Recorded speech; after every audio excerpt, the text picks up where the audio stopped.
Hi friends, ಎಲ್ರಿಗೂ ನಮಸ್ಕಾರ. ಸ್ವಪ್ನ ಉತ್ತರ ಕನ್ನಡ ವ್ಲಾಗ್ಸ್ಗೆ ಸ್ವಾಗತ. ಹಾಗೆ ಈ ಬೇಸಿಗೆ ಟೈಮಲ್ಲಿ ತಂಪಾಗಿ ಏನಾದರೂ ತಿನ್ನಬೇಕು ಅಂತ ಅನ್ನಿಸ್ದಾಗ ಈ ರೀತಿ ಐಸ್ ಕ್ರೀಮ್ ಕುಲ್ಫಿನ ನೀವು ಮನೇಲಿ ಒಮ್ಮೆ ಟ್ರೈ ಮಾಡಿ ನೋಡಿ. ಈ 3 ಪದಾರ್ಥಗಳಿದ್ರೆ ಸಾಕು: ಹಾಲು, ಸಕ್ಕರೆ, ಕಸ್ಟರ್ಡ್ ಪೌಡ್ರು, ಹಾಗೆ ಒಂದು ಸ್ವಲ್ಪ ಡ್ರೈ ಫ್ರೂಟ್ಸು ಆಪ್ಷನಲ್ಲು ಇದ್ದರೆ ಹಾಕ್ಕೊಳ್ರಿ. ಮತ್ತು ಐಸ್ ಕ್ರೀಮ್ ಮಾಡೋಕ್ಕೆ ಅಂತ ಇಲ್ಲಿ ಐಸ್ ಕ್ರೀಮ್ದು ಪ್ಲೇಟ್ ಸಿಗುತ್ತೆ, ಅದು ಟ್ರೇ. ಇಲ್ಲ ಅಂದರೆ ಈ ರೀತಿ ಟೀ ಕುಡಿತಾ ಇರ್ತೀವಲ್ಲ, ಟೀ ಕುಡಿಯೋ ಕಪ್ ಇರುತ್ತೆ ಎಲ್ಲರ ಮನೆಯಲ್ಲೂ, ಇದರಲ್ಲೇನೂ ನೀವು ಮಾಡ್ಕೋಬೋದು. ಐಸ್ ಕ್ರೀಮ್ ಕಡ್ಡಿ ಸಿಗುತ್ತೆ, ಅದನ್ನು ಇಟ್ಕೊಂಡ್ಬಿಟ್ಟು ಮಾಡ್ಕೋಬೋದು ಫ್ರಿಜ್ಜಲ್ಲಿಟ್ಟು. ಇವಾಗ ಮಾಡೋದು ಹೇಗೆ ಅಂತಂದರೆ, ಹಾಲನ್ನ ಕಾಸೋಕ್ಕಿಡಬೇಕು. ಹಾಲು ಕುದಿಸ್ಬೇಕು. ಒಂದು ಕುದಿ ಕುದ್ದಾದ್ಮೇಲೆ ಅದಕ್ಕೆ ಒಂದು ಸ್ವಲ್ಪ ಡ್ರೈ ಫ್ರೂಟ್ಸ್ನ ನಾವು ಏನು ಇಟ್ಟಿರ್ತೀವಲ್ಲ ಅದನ್ನ ಚಿಕ್ಕದಾಗಿ ಕಟ್ ಮಾಡಿ ಇಟ್ಕೋಬೇಕು. ಆಮೇಲೆ ಹಾಲನ್ನ ಕುದಿಯೋಕೆ ಇಟ್ಕೊಂಡ್ಬಿಟ್ಟು ಇದು ಒಂದು ಕುದಿಬೇಕು. ಕುದ್ದಾದಮೇಲೆ ನಿಮಗೆ ಸಿಹಿ ಎಷ್ಟು ಬೇಕೋ ಅಷ್ಟು ಸಕ್ಕರೆನ ಹಾಕ್ಕೋಬೇಕು. ನಿಮಗೆ ಸಕ್ಕರೆ ಬದಲಾಗಿ ಬೆಲ್ಲ ಬೇಕಂದರೆ ಬೆಲ್ಲನೂ ಹಾಕ್ಕೊಂಡು ಮಾಡ್ಕೋಬೋದು, ಇನ್ನೂ ಹೆಲ್ದಿಯಾಗಿಯೇ ಆಗುತ್ತೆ. ಹಾಗೆ ಇವಾಗ ನಾನು ಸಕ್ಕರೆನೂ ಹಾಕ್ತಾಯಿದ್ದೀನಿ. ಸಕ್ಕರೆ ಹಾಕ್ಕೊಂಡ್ಬಿಟ್ಟು ಚೆನ್ನಾಗಿ ತಿರುಗಿಸ್ಕೋಬೇಕು, ಇಲ್ಲಾಂದರೆ ತಳ ಹೊತ್ತುತ್ತೆ. ಕಸ್ಟರ್ಡ್ ಮಾಡಿದ್ನಲ್ಲ ಅದೇ ರೀತಿಯೇ ಮಾಡೋದು ಇದನ್ನು ಕೂಡ. ಹಾಗೆ ಒಂದು ಸ್ವಲ್ಪ ಹಾಲು ಹಾಕ್ಕೊಂಡ್ಬಿಟ್ಟು ಒಂದು ಬೌಲಲ್ಲಿ custard powder 2 spoon custard powder ತೊಗೊಂಡಿದ್ದೀನಿ. ಹಾಕಿಬಿಟ್ಟು ಚೆನ್ನಾಗಿ ಮಿಕ್ಸ್ ಮಾಡ್ಕೊಂಡ್ಬಿಟ್ಟು ಗಂಟು ಇಲ್ದಂಗೆ ಮಿಕ್ಸ್ ಮಾಡಿಕೊಂಡು, ಏನು ಸಕ್ಕರೆ ಮಿಕ್ಸ್ ಮಾಡಿರ್ತೀವಲ್ಲ ಹಾಲಲ್ಲಿ ಕುದೀತಾ ಇರುತ್ತಲ್ಲ ಅದ್ರ ಜೊತೆಗೇ ಇದನ್ನು ಕೂಡ ಹಾಕಿಬಿಟ್ಟು ಚೆನ್ನಾಗಿ ಕುದಿಸ್ಕೋಬೇಕು. ಇದನ್ನ ಅಂದರೆ ಚೆನ್ನಾಗಿ ಅಂದರೆ ಜಾಸ್ತಿ ಹೊತ್ತೇನಿಲ್ಲ, ಒಂದು 2 ನಿಮಿಷದಲ್ಲೇ ಕುದ್ಬಿಡುತ್ತೆ.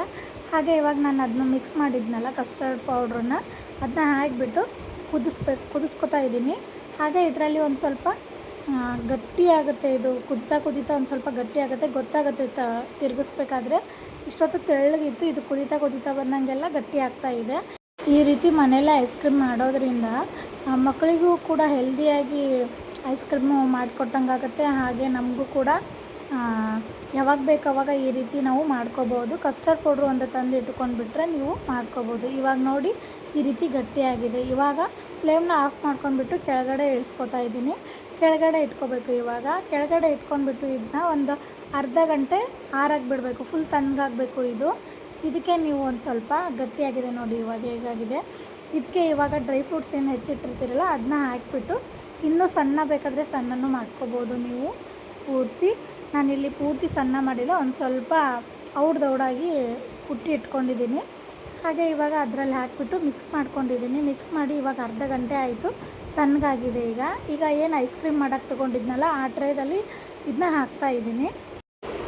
ಇವಾಗ ನೀವು ಇದನ್ನ ಹಾಕಬೇಕಾದ್ರೆ ಇದೇ ಬೇಕಂತ ಏನಿಲ್ಲ. ಐಸ್ ಕ್ರೀಮ್ ಮಾಡಬೇಕಾದ್ರೆ ಇದೇ ರೀತಿಯೇ ಬೇಕು ಅಂತ ಏನಿಲ್ಲ. ನೀವು ಟೀ ಕುಡಿಯೋ ಕಪ್ಪಲ್ಲಾದ್ರೂ ನೀವು ಮಾಡ್ಕೋಬೋದು.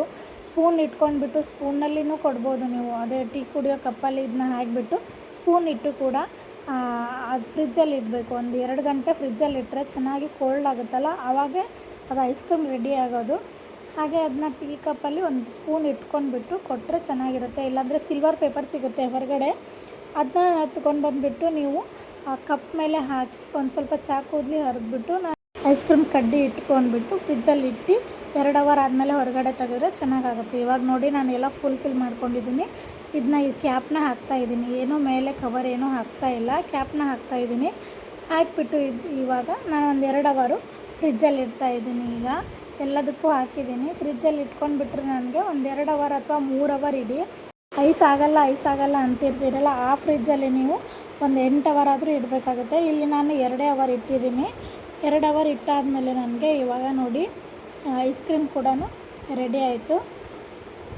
ಇವಾಗ ಹೊರಗಡೆ ತೆಗೆದುಬಿಟ್ಟು ನಾನು ಒಂದು ಸ್ವಲ್ಪ ಅದನ್ನ ಲೂಸ್ ಮಾಡ್ಕೋಬೇಕು. ಒಂದು 2 ನಿಮಿಷ ಬಿಟ್ಟು ಒಂದು ಸ್ವಲ್ಪ ತಣ್ಣಗಾದ್ಮೇಲೆ ಅದು ಐಸ್ ಕ್ರೀಮ್ನ ತಕ್ಕೋಬೇಕು. ಇವಾಗ ನೋಡಿ ನಾನು ತಕ್ಕೊಂಡ್ಬಿಟ್ಟು ಟ್ರೇಯಲ್ಲಿ ಇಟ್ಕೊಂಡಿದ್ದೀನಿ. ಇವಾಗ ಈ ರೀತಿ ಆಗಿದೆ.